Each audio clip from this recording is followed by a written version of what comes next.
अभी हाल ही में एक फिल्म आई थी जिसका नाम था पठान। इस फिल्म में अभिनेत्री दीपिका पादुकोण ने पाकिस्तानी खुफिया एजेंसी आईएसआई की एजेंट रूबीना का किरदार निभाया था। इस फिल्म में रूबीना का मकसद भारतीय एजेंट शाहरुख खान को अपने हुस्न के जाल में फंसाकर भारत की जरूरी खुफिया जानकारी निकालना था। इस फिल्म में जासूसी का प्लॉट रूस की राजधानी मॉस्को था। ये तो थी फिल्म की कहानी, लेकिन रविवार को मेरठ में पकड़े गए आईएसआई एजेंट सत्येंद्र सिवाल की कहानी भी किसी फिल्मी प्लॉट से कम नहीं है। अंतर बस इतना है कि यहाँ रूबीना जैसे काल्पनिक पात्र की जगह पूजा जैसी सातिर एजेंट है। इसने हनी ट्रैप में एक ऐसे भारतीय युवक सत्येंद्र को फंसाया जो मॉस्को में बेहद अहम पद पर काम कर रहा था। सत्येंद्र वहां गया तो था अपने देश की सेवा के लिए, लेकिन हुस्न के जाल में फंसकर पाकिस्तान का एजेंट बन बैठा। देश से गद्दारी की इस पूरी कहानी की शुरुआत होती है रूस के मॉस्को शहर से, जहां चंद पैसों के लिए सत्येंद्र देश के सामरिक महत्व की खुफिया जानकारी दुश्मन मुल्क पाकिस्तान को बेच रहा था। फेसबुक के जरिए पूजा के जाल में फंसा था सत्येंद्र। रूस की इंडियन एम्बेसी में तैनात सत्येंद्र भारतीय कर्मचारी होने के बावजूद Pakistani agency inter service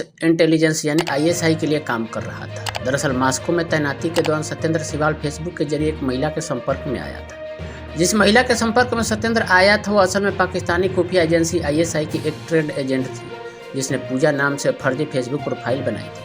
Facebook पर लड़की पूजा से संपर्क होने के बाद पहले मैसेंजर के जरिए सत्येंद्र की बातचीत शुरू हुई। उसके बाद मोबाइल नंबर लेकर व्हाट्सएप पर बातें होने लगी। फेसबुक पर जिसे पूजा समझकर सत्येंद्र सिवाल उसके हुस्न के जाल में फंस चुका था, असल में उस पाकिस्तानी एजेंट का मकसद कुछ और था। पूजा नाम की इस पाकिस्तानी एजेंट ने अपने फेसबुक प्रोफाइल पर खुद को रिसर्चर बताया था। ये सब एक पूरी प्लानिंग का हिस्सा था ताकि रिसर्च के नाम पर बड़े आराम से भारत से जुड़ी जानकारियां सत्येंद्र से निकलवाई जा सके। पाकिस्तानी एजेंट पूजा ने कैसे हनी ट्रैप में फंसाया था? पाकिस्तानी एजेंट पूजा ने अपनी मीठी मीठी बातों से जल्द ही सत्येंद्र को आकर्षित कर लिया और उसका भरोसा जीत लिया। इसके बाद पाकिस्तानी महिला एजेंट का असल खेल शुरू हुआ। उसने धीरे धीरे भारतीय सेना से जुड़ी अहम जानकारियां सत्येंद्र से रिसर्च की मदद के नाम पर मांगना शुरू कर दिया।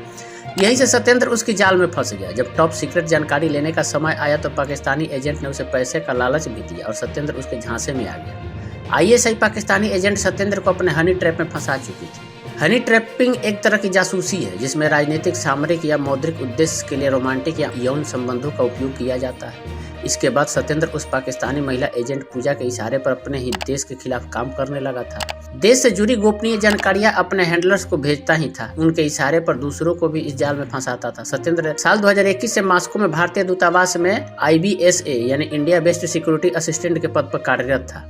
जब उसकी गतिविधियों पर भारतीय सुरक्षा एजेंसियों को शक हुआ तो उस पर सर्विलांस शुरू की गई। इंटेलिजेंस इनपुट मिलने के बाद यूपी ATS ने इलेक्ट्रॉनिक और फिजिकल सर्विलांस के बाद पाया कि आरोपी सत्येंद्र न सिर्फ ISI हैंडलर्स के नेटवर्क में है बल्कि भारत विरोधी गतिविधियों में भी शामिल है। इसके बाद यूपी ATS की टीम ने उसे गिरफ्तार कर लिया। सत्येंद्र के खिलाफ यूपी पुलिस ने IPC की धारा 121A यानी देश के खिलाफ जंग और अधिकारी गोपनीयता अधिनियम 1923 के तहत केस दर्ज किया है।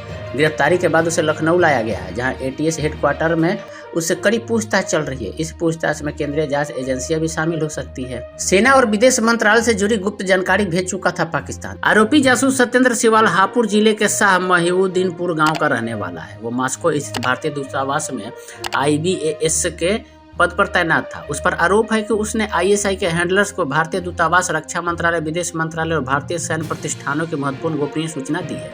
इतना ही नहीं, ISI के निर्देश पर वो विदेश मंत्रालय के कर्मचारियों को हनी ट्रैप में फंसवा कर या फिर पैसे का लालच देकर गोपनीय सूचना लीक करवाता था। यूपी ATS के साथ केंद्रीय जांच एजेंसियों को उम्मीद है कि उससे पूछताछ में कई अहम जानकारियां सामने आ सकती है, जिससे कि पाक की नापाक हरकतों का पर्दाफाश हो सके। पूछताछ में आगे की क्या जानकारी आती है वो हम आपको बताएंगे।